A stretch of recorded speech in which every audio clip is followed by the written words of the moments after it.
come on. Yeah. Goddamn, we that good, bro. It's just what it is. Unless you And the then me, I don't want to play on a team where I'm playing 10 minutes in the summer. No, I'm not. No, like I want to get recruited, true, but I want to play. No. We don't do highlights, we break down the film. Talk from the bench, we been in the gym. You see the score, we see how they play. Who really built for it, who fade away. From AU runs to the March lights.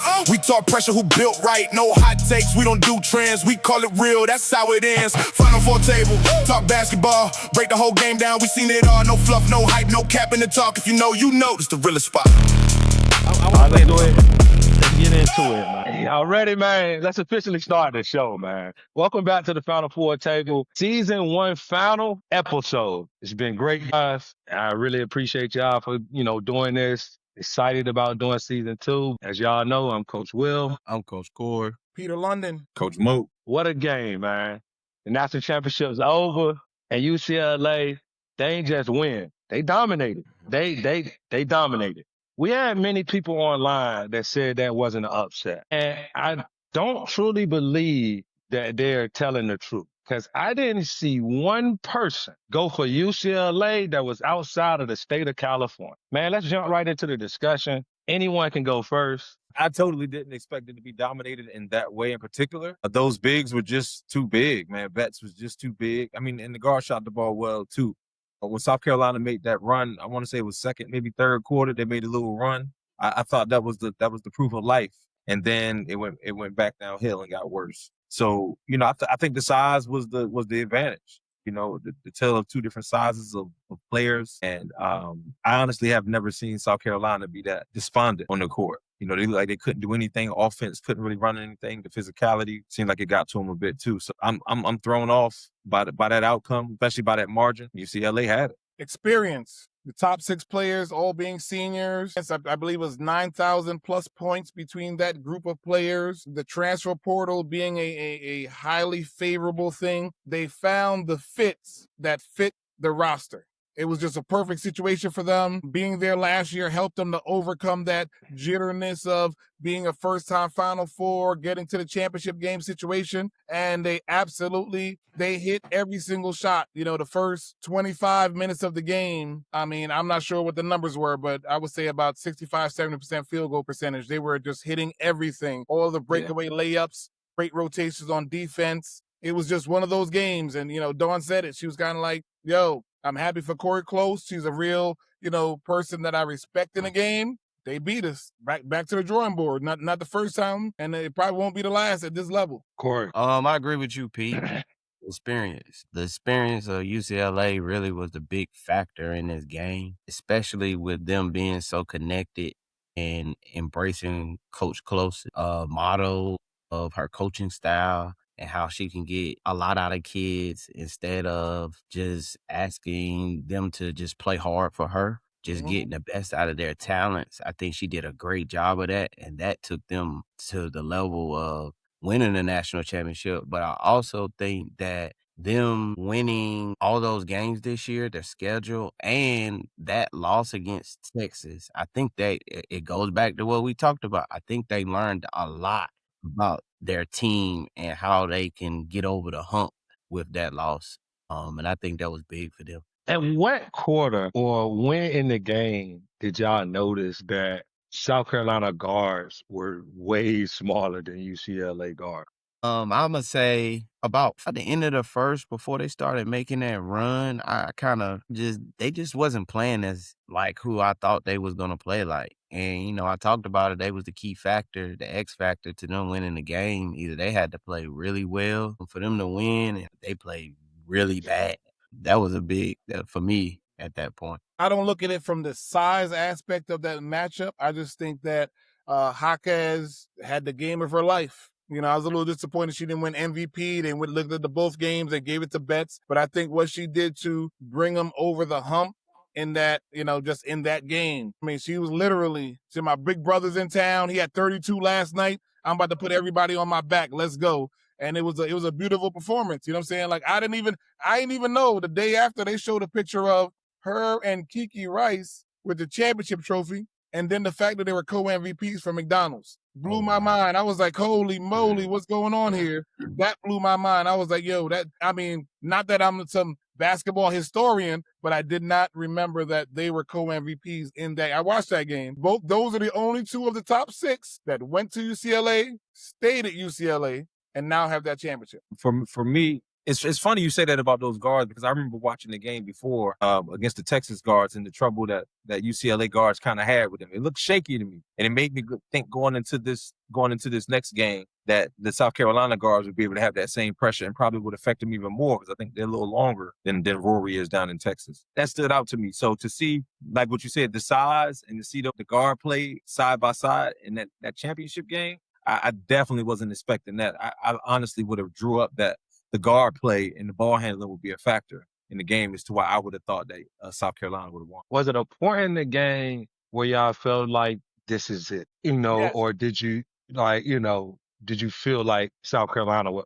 come back? Yes. There was a point, I believe, in the third quarter. It was probably early to mid in the third quarter. They were down 18 points. And I'm sitting there watching the game with my wife, which everybody knows, South Carolina alumni, got her bachelor's degree there. And I said, this is the moment. I believe it was 3 to 4 possessions that they got stops, got nothing on the other end. And then Jaquez hit a 3. And it went from 18 to 21 when it could have been 12 or 10. And now you're turning the pressure around to UCLA. And it was like, and I said, that was it. And it just snowballed from there. I mean, it got as big as the final was like 28, but it got as big as like a 34-point, deficit, or 36 points, whatever it was. It was like, this got bad. It's an avalanche out here, man. Yeah, so I'm gonna speak to your original question though, because I said it originally that run I think it was the second quarter that South Carolina made. I was like, okay, now everything is coming back down to earth. Everybody's back. The jitters are gone. We got the actual 2 teams we came to see. And then, like you said, in that third quarter, those opportunities missed, drain your energy. It sucks the life out of your momentum. Because if you score 2 or 3 of those buckets, now you have momentum. Now we can build off of it. They got to call a timeout. You get to stop after the timeout. And then now we're playing the game. Now it's 8 or it's 10, we playing. But when you don't convert on those possessions, they suck the life out of you and your fans. And then they come down and hit a 3, it's double time. That's how you put the nail in it right there. That's the sequence of how you put the nail in somebody. I agree with both of y'all, but from the first quarter, I didn't think they was coming back. I'm just being honest, and I think we had talked, and I was like, man, like, I don't know. They looked out of sync. They looked tired. They looked out of sync and tired. I think they were emotionally tired, physically tired. And that plays a big role when you're playing in those type of games. It plays a big role. Like, man, you play a team like UConn, you got 2 heavyweight fights, and then you got to turn around and dang on fight. Dang on, somebody might not be as caliber as them, but I still got punches in here. And I'm going to knock you out. So that kind of threw them off a little bit. I didn't think South Carolina, even though when they made those runs, even teams that out of sync make runs, that's the game of basketball. It just didn't look like they was together to win that. I'm about to get on my Stephen A. Smith, like Pete said. To me, I think Gino, planted that seed, man, and just messed up their whole stuff, bro. After he did that, they used so much energy of like, Gino, forget UConn. They was in the locker room going crazy. And they had another game to go, bro. That's a real thing, man, because they were locked in. And they probably, not too early, top 5 for next year. I got UConn as number 1. And UConn is the number 1 team? Yeah. Oh, no. I'm going to go UConn, LSU, South Carolina. Southern California. Oh, yeah, I forgot about Juju and them coming back. But I'm going to pick them at number 4. Nah, number 2. Y'all including transfers in this? They're freshman class coming in, and then obviously Juju coming back healthy. But they got the 6'4" girl Okike from DME. They've got Sanaya Hall, number 1 player in the country, coming in. Jazz Davison coming back. You know what I'm saying? Like they're gonna be they're gonna be. The only thing I'm missing going at UConn that roster is Didn't that they get don't transfer have a too? point guard. So you telling me the national champs, they about to just uproot the national champ? Well, UCLA lost their top, They lost everybody. It don't matter. They lost everybody before. They struggling to hit the portal well enough to come back in as a top 15 for preseason. Okay. Yeah. UConn's gonna be number one. Mo, you cool with UConn at number one? Because you look like you don't like UConn. I don't. You don't like it either, Corey? I'm gonna go with one of the USCs. So who are the top 5, right? Southern California, South Carolina, UConn, LSU. Did they officially pick up Jada Williams? That was just a photo shoot. Officially, they right? picked her up. They picked her up. Jesus. LSU, Rutgers? UConn, The way my man moving right now. University of Southern California, and who we got at number 5? Rutgers. Y'all going Rutgers? He not done. Rutgers? I gotta wait to see what else he got. Rutgers? If this is the first 7 days of the portal, whew, Jesus. He going crazy right now. He is going crazy. I don't right now. I ain't gonna say it out loud. I'll say it on camera. No, but right up there with those teams, you're gonna have your Iowa. They just picked up Danielle Carnegie to go with Chit Chat. You know what I'm saying? So a team like Iowa's gonna be up there. I know the women's got to feel good about Tennessee's movement the last 3.5 days, but Tennessee picked up some good ones. Not up there. Tennessee is still right now 15 to 25 program. You know, you bringing in a whole bunch of, water shooters. You don't got no blanc girls coming in yet. I ain't seen none of those. You know what I'm saying? Avery Mills played for Delaney a couple years ago. Good player. SEC? No. Now, you're not going to be first team all SEC type player. So, what you think Kalasia Cooper at Ole Miss? That could be one, but didn't she lose 7 players? 7 plus a couple kids in the portal? And then I had to think about it. I know Jador Young, who's from Greenville, South Carolina, went in the portal. I know Tiana Thompson from Atlanta went in the portal. I know Cody McMahon graduated draft. And I'm trying to think of who else was leaving, but I'm like, 10 people left that team. That's a lot. So you guys, the roster rebuild is coming back. Cooper coming in. The girl, I believe it's Sierra Theanu, the girl that played for S3 Academy, still there. Big time girl is still having your program to go with Cooper. But now she got Emily Howard from Boise State that was formerly of Liberty. She got those 2 Canadian girls coming in, them 2 fresh. But that girl Howard is from Canada too. She's originally But that's all coming because she had Hollywood. So she building that pipeline. I mean, I just think, and I think we sleep on the Canadians girls basketball. Those not girls no more. Great, but it's not like every single one that comes down. But I mean, what's the girl that was at UConn? Edwards. Yeah, right. I mean, one of the most efficient players in the 4 years in college. I'm still confused. Rutgers. I put Rutgers number 5 right now. They win in the portal. You win the portal. You should be. Yeah. He win. He in the portal race right now. He winning. Okay. How many of those LSU girls you think he gonna get? Think he gonna get one? You didn't have one already? He got the Tennessee girl. He got the twins from Tennessee. He got. Well, we knew he was gonna get them. They're just going back home. They're going back home. No.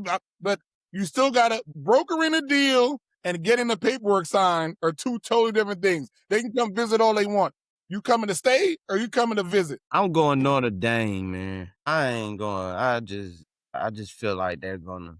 I'm going Notre Dame, especially if their freshman class is pretty good. Especially if they get Audie. They got JC Abbey and Jenica Rain Lewis coming in, and Bella Ragon in their freshman class. I'm going. My choice gonna be Notre. I'll rock with that. All right, I was just hyping for Rutgers. Audie Crooks needs to go to Iowa. That's what they saying. I heard the rumor.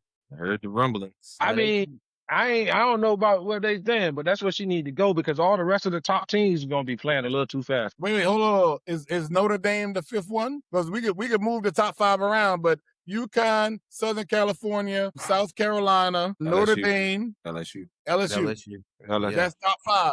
We could figure out the order later, but right now that's top 5. Hey man, I would say like this what makes a great season, a great tournament, a great Final Four, especially an awesome championship game. We're all sitting here trying to come up with things, and at the end, it's just March Madness, man. It's no answers. That's why we podcasting. That's why we talking. I'm excited to be moving on to season 2. We'll be adding in another voice, Prentice Beverly. Of course, we'll be having Coach Mo back, Peter London, and Coach Corey. We'll be getting into that WNBA talk. Yeah. Summer basketball. It get good. Hey, y'all tap in because we got some special stuff going. Coach Mo going to be going in the zone, which is a full podcast on I Am Greater. Peter London going to be tapping in with Level Up with Peter London. Hey, man, we got some stuff coming. It's been real. That's another episode. I'm Coach Will. I'm Coach Core. Peter London. Coach Mo. Peace.